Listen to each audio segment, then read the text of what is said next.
People are always asking me how many actually games I did play. I can never exactly remember numbers, but I do believe it's 931 appearances in the Football League, and obviously a couple of appearances was taking that above 1,000. Most people will say I probably only had 10 good games out of that, but the numbers are there. I learned obviously through the football that I was competitive, and as I said, I was competitive everything. So when it related to football, if it was a 10-minute run, I wanted to be the one that ran the furthest in 10 minutes. If it was a 4-mile run, I wanted to be first. If it was lifting weights, I wanted to lift the heaviest. Or if it was repetitions, I wanted to do the most. I loved winning. I really loved winning. So if it was 5-a-side, 6-a-side, 8-a-side, whatever it was, 11-a-side, just wanted to win, and it just carried on and it just perpetuated, and that's really what kept me going. I never ever thought, what do I need to do to play another year, to play another 2 years, to play another 3 years? It just naturally occurred, simply because of the competitive nature. You look back and you think, yeah, what you achieved as a team. When we had promotions in my very early years at Grimsby, when I was sort of 19 and 20, we consecutive promotions, so that was fantastic. It was almost party time in Grimsby for 24 months. I played at Grimsby 11 years, and it was like a family. And I thought that could have been the biggest upheaval, and maybe never really thought it shorten my career, but thought it's going to be difficult to actually moving from what I consider to be my family to a whole new club. But when I got there, it's probably the best dressing room I've ever been in. Made some great friends, and you have some great laughs. I mean, I think that, I don't know if it's still prevalent in football, but we used to have a laugh at the bad times as well. So they're the moments you enjoy. Obviously you enjoy winning games, but there are a lot of other things to enjoy in the game other than just winning. I didn't really think that this is my last game for Rochdale, or my last game, because obviously I was still involved in football and I was still going to be playing football in 5-a-sides, because I'd always managed to include myself just in training. So it wasn't sort of, I know this is my final game, it's a sad end. So it passed me by in a way. And I look back and think, oh yeah, that was my last game. That was my last professional football game. So we just do a couple of laps of that? Yeah, no, because you would lap me.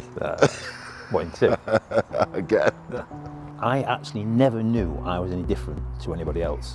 Even though I could see pictures of me and mates playing, when I went to school, used to have the school photo, I never knew I was any different.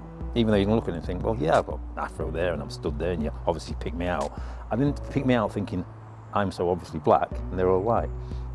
It just didn't resonate what I was. Nobody treated me any different. I didn't feel I was any different, so I might have been lucky in that way, and I might have had, I don't know, selective hearing at times, but I cannot remember one instance of it. I was at Grimsby, we played Chelsea. Chelsea had been relegated from the first division. We were in as first division as it was, and they'd brought about 4,000 fans, which filled one end and round the corner where I took corners. And I remember going to take a corner and thinking, the first corner, I thought, there was instances of coin throwing and darts and stuff like that. That's what I was frightened of when I actually went to take the corner. Nothing like that happened. Took the corner, took a few more corners. I think we lost 2-0, or maybe might have drawn. I don't know, that was relevant. But the week after, I got a letter from a Chelsea supporter. It was just to me at the club, I read it, and he was basically apologising on behalf of the football club and the fans for the abuse that they'd thrown at me during the game. Wow. And I had to write back to him saying, I didn't hear it. I didn't hear a thing. Thanks for your concern, but just nothing resonated. I was just oblivious to it all. If it actually occurred, I might say, or I have just been very, very lucky. Transition was very slow. What you did find that you were missing was that end product, that when you've been out on the pitch on a Saturday afternoon or a Tuesday night, and you've come off thinking, yeah, we've won. So if the team that you've been coaching or you've assisted with, if they came up and won, it wasn't that same feeling when you're on the other side of the fence, so to speak. You think, oh, have I contributed enough? Have I actually contributed anything to what's happened out there? Whereas when you walked off the pitch yourself, having played, you thought, well, yeah, I've contributed a bit, and I've scored perhaps, or I've put a cross in for someone to score, or I've been absolutely useless. I wasn't sure what I was actually contributing. It will be too long before the coaching side of it becomes, there's always that concern, are there enough black coaches, at whatever level, and I think it will be, because obviously coaches come from players, and they always have them, and you've only got to look to maybe 25 years ago, and probably 95% of players were white. Yes. So that's the natural progression, is more of them are going to actually try and get and continue the career through coaching. Yes.